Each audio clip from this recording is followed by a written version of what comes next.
Okay, folks, for the last couple of days we've seen small earthquakes in strange places all over the United States, and that's continuing today. Last night in the UK, we had an interesting incident where both pilots of an aircraft became dazed and disoriented just a few minutes after takeoff and had to return to the terminal. There was a man who died of bird flu in Swaziland, and folks, remember the earthquake activity in the Western Pacific has been increasing. Well, it is increasing even more. We had a 6.6 last night just off the Solomon Islands. Folks, this feels a lot like what happened about a decade ago when we were at war with Afghanistan and the propaganda came out against Iraq.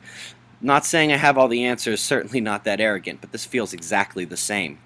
You might remember yesterday that this little spot in between the two larger ones actually developed a delta classification. It only lasted about 3 hours yesterday as this active region was morphing quickly, and as you can see now it's actually coalesced with the spot to the left. It has just a beta classification and is turning a limb.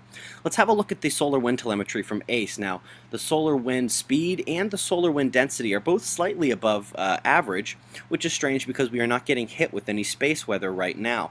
You can actually look a bit above to the red and the blue, and you can see that our interplanetary magnetic field is actually having a little bit of a minor disturbance from this ambient space weather.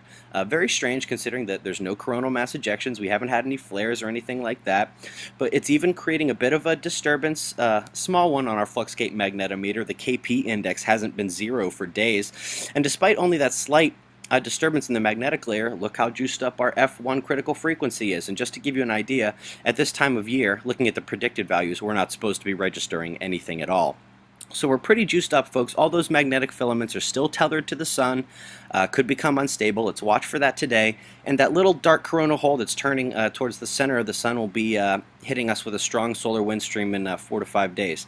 That's the news, folks. Be safe.